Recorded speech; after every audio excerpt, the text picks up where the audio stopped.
Oh, that's cute. You think this is real? You mean you can't tell by looking at this that it's fake? Cartoons? Watch it again. CGI, computer-generated images, AI. You can honestly look at that and think, yep, that feels like home. Watch it again. Third time's the charm. Maybe it'll click this time. Bakery. I mean, they put it in your face all the time. Watch this. He's gonna go grab a bat. And watch how the bat just falls. It doesn't float. Boop. Did you see it? Just drop back down. Watch. There it goes. Gravity. So selective. This is a genuine photograph from NASA of a guy called Brian McCandles floating in what they tell us the vacuum of space. No tether, no cables, just a man literally floating 300 kilometers above Earth. It's said that the photograph was actually taken from an astronaut that was on the spaceship, and this guy was literally floating with a jetpack that's called the MMU. They say this is our advancing technology, but let me show you what they don't say. Whilst governments spend billions upon billions on space missions, there is literally children fighting for food under collapsed buildings. Just because it's in Gaza, it doesn't matter. This is happening in our world right now. Not one bit of clean water, no medical supplies, and no basic dignity for life. In 2024, NASA's budget was over $25 billion. That's $68 million per day. Meanwhile, 1 in 10 people worldwide go to bed starving for food. We literally launch billionaires up in the sky for 10-minute zero-gravity selfies, and then we applaud the illusion of progress. But truly, what is the point in reaching for the stars if you've abandoned all the people under them? If we're in a car and I spray gas in the car, it's going to fill up the car equally and spread out in all directions because that's how gas behavior works, right? Gases move up as much as they move down. They move sideways as much as they move vertically. Yes. Right? There's no bias down for gases, which immediately destroys your belief in gravity holding any gases down. So what happens when we open the windows of the car? What happens to that gas, bud? Oh, it escapes because it's no really? longer contained. Like, hey, hold on. That's only one thing. Wait. So you just said because it's no longer contained. Oh, what kind of like your Earth that you believe in? Kind of like your Earth you believe in that's sitting next to an infinite vacuum. Welcome to Flat Earth, buddy. That was easy as y'all are getting easier and easier to handle. Getting cooked. You just destroyed your space religion in about 5 seconds. Thanks for that. That was awesome.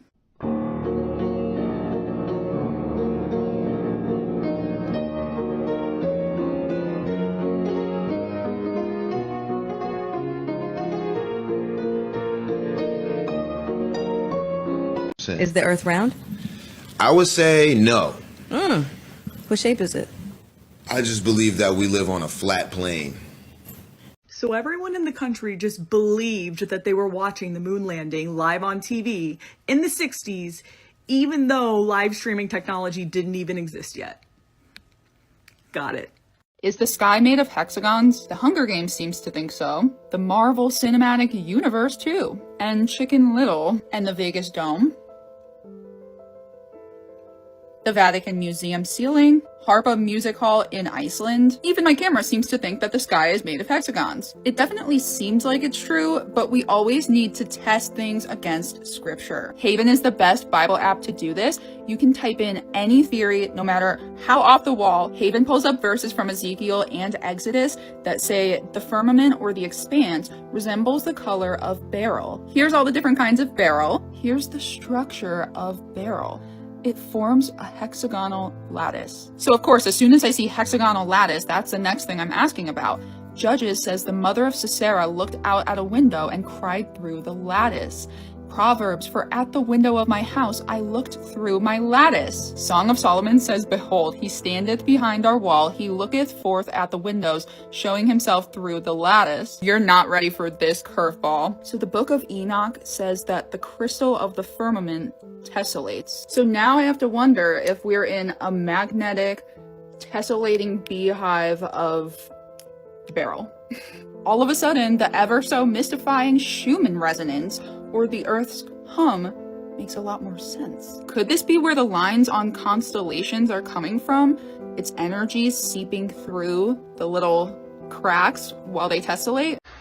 This is a map that is downloaded in every autopilot computer on every airplane that has autopilot. This is the map that it uses. The only proof you guys have for round Earth, the globe, is NASA. No information you have ever received has come from anywhere but NASA. NASA in Hebrew means to deceive. This is Antarctica. If you do measurements for distances on how long flights are on this map, are identical to flight times that you look up on the internet. Do your research. It's not a globe. God said so. Hey guys, this is a geocentric flat earth map. Just like Genesis 1:14 says, God put the luminaries in the firmament and it goes around the sun and the moon, and that causes our seasonal changes and everything. And then we see here Antarctica is not a continent. It's actually a 360-degree ice wall that contains our oceans and seas. And everything is biblical about the flat earth, geocentric flat earth map. What you have a problem is with science, they have a lot of theories and they just keep adding theories on top of theories. But the truth is the sun and moon are local. They are in our firmament and they go in cycles that causes our different seasons. Good afternoon. So for those that are new, first time you're running into me, well, I'm going to do a little updating. Okay. So what you're actually looking at is the Alexander Gleason map. This is the true world you're in. No ands, ifs, or buts. I worked as a GIS specialist. I can tell you, this is the real world. There had to be a map of the true Earth, and this is it. Everything works. It's mathematically and geometrically precise. It is. Now you see these are your moon cycles at 13-degree intervals. Okay? And you're going to get 28 of them. Okay? That's how it works. And this, after the first full moon, 1, 2, 3. There, this, so I use Central Standard Time here. So this represents dark. This dark spot, all these, this is nighttime. This is midnight. Okay. So right up here, that's the middle of the night, middle of the dark spot. So this has to go back 1, 2, 3. That's where the moon is. And it's going to come out. Remember, it's still going this way, but each time you'll see it, next day, it's going to be down here, here, here. That's how it works. It's going to look like it's going this way, but it's still going this way. Okay? So then this is your waning crescent, gibbous it's called. And That's your third quarter. Your first quarter, second quarter is your full moon, third quarter is your fourth quarter, or your new moon. So then once it passes this, then your wax and gibbous takes over. Okay? And it goes back to a full moon. Okay, now these will represent your time, so so it's at around 5 a.m. Yeah. So right now it's north. The moon's north of. It's dark right now, and it's north of Australia. Anything in writing on this is my creation. It helps me keep track. See, these are your weeks. You'll get 52 weeks. Okay. These are 7 days of creation. So that is that. Okay. Now, if you take a look at the stars, see these stars? See the planisphere? It's a circle. Because they're like this over. Okay. But I turned it transparent so you could see the land and the stars in one. This is the original. My original painting. I'll be framing that. So then once you realize that you're on a calendar, each one of these notches, every 24 hours, one of these notches, you're in time. That's what this longitude and time calculator, you're in time. That's what that's trying to tell you. Okay, then it'll turn into a calendar. So I got here is a dual calendar. Okay? So the Holy Bible, Ethiopian book, and any written text is pertaining to that. It's talking about Earth and its occupants. This is a spiritual book, not a religious thing. If it was religious, then they're probably telling you you're on a planet. Okay?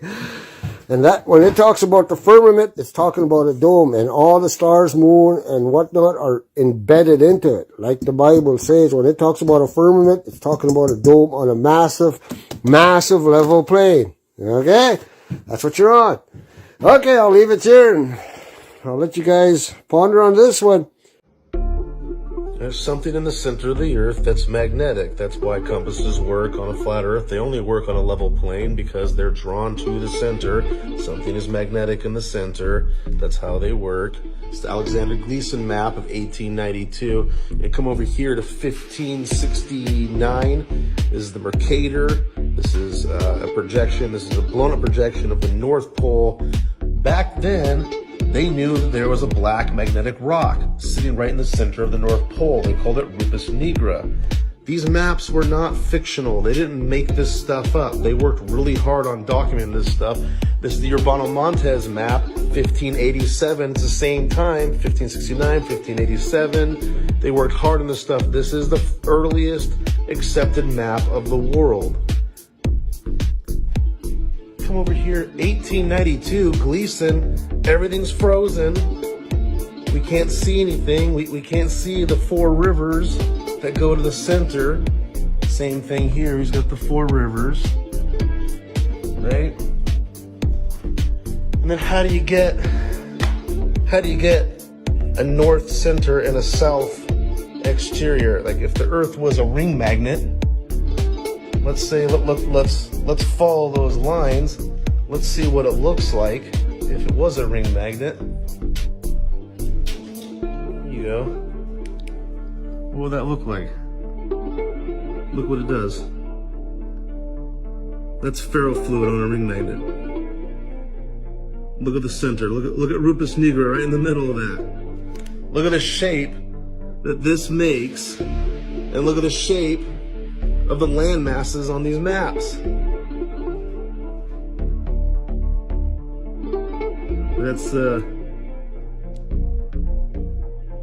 That's just wild. That's just wild. Hey man, you ever look in the flat Earth?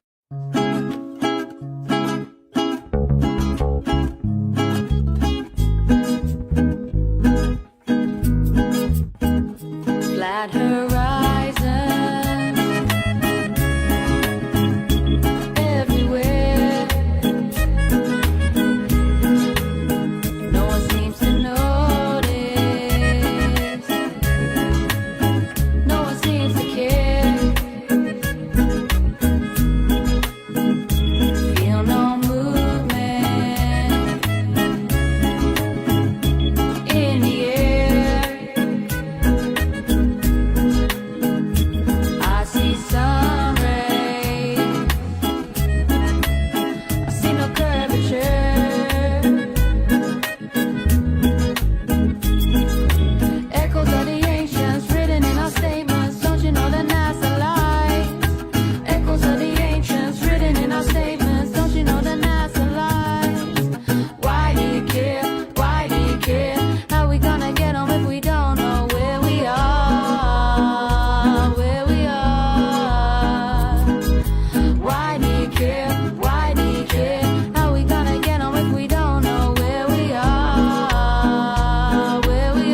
flat Earth map dates back over 1,000 years. This map is credited to being created by a Persian astronomer. His name was Al-Biruni, and he lived between 973 AD to 1048 AD. It's the official map of the United Nations and also the United States Geological Survey. It used to be present in many places before the creation of NASA and the Antarctic Treaty in 1959. Here you see it with Admiral Byrd. This map has been restored by Dmitry from Russia with suggestions of mine, Idialenkar. Known by my YouTube channel Flat Earth Banjo, I asked Dmitry to include the Bermuda Triangle and Point Nemo, a place deep in the Pacific where NASA buries rockets. Then Robert Tozzi, a professional mapmaker, came along and enhanced the map even more. There are many people now selling this map online, but if you could order it from my online store, I would greatly appreciate it. Visit my online store now and order one of the items. I humbly thank you.